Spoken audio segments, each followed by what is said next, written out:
Hey guys, Cory Long here. I chose to do my speech on William Henry Gates III, whereas most people know him as Bill Gates. He was born October 28th, 1955, and from a very young age, his parents actually had a law career in mind for him, but didn't exactly work out, the way they thought it was going to. Early on, he discovered a love for computers. In eighth grade, his school had time set aside so each student could get on a computer for at least some time. And he actually ended up building his first computer program in the eighth grade, which was a version of tic tac toe that the students could actually play against the computer. That was a big deal at the time because computers, like, they just started coming out and everything. And for an eighth grader to actually build a program, and it ran and it actually challenged the students, that was a big deal. Um, but his love for computers grew from then on out. And all throughout high school, he was actually excused from math class every once in a while to go to the computer lab and work on coding and everything. Um, and after high school, he was accepted into Harvard, um, probably due to the fact that he scored a 1590 out of 1600 on his SATs. I'm sure that didn't look bad on his college application.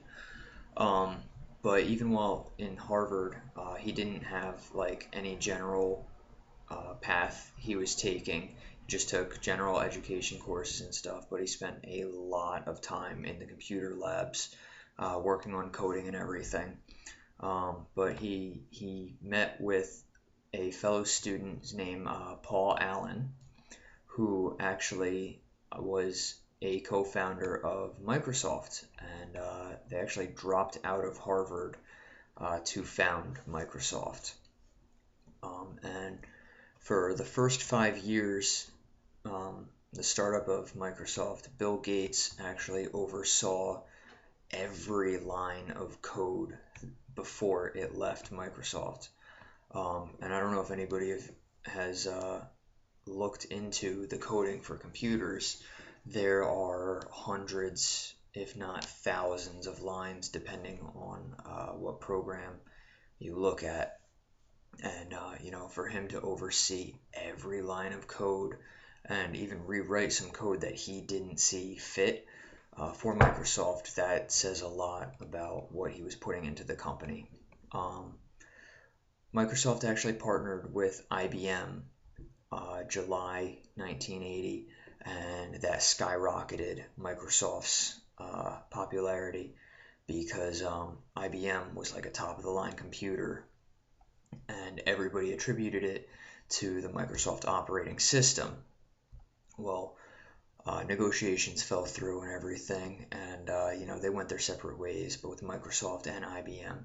And Microsoft developed an operating system that could be used on any computer, and they called it Microsoft Windows, and it was introduced November 20th, 1985. And to this day, Microsoft Windows is still an operating system, which is pretty cool. And Bill Gates helped turn Microsoft into what it is now, and he helped shape the modern day computers as we know it. Um, Currently, he is pretty much retired from Microsoft in 2006. He stepped down from full time and you know, relinquished his duties to two other members of Microsoft. Um, but now he spends most of his time in the Bill and Melinda Gates Foundation, which in America it actually helps expand educational opportunities to children, and he's actually worth $67 billion currently, which is kind of ridiculous if you think about it, but that actually makes him the second richest man in America. But all in all, that is Bill Gates in a nutshell. And, there's not much more I can say. So, see you guys later.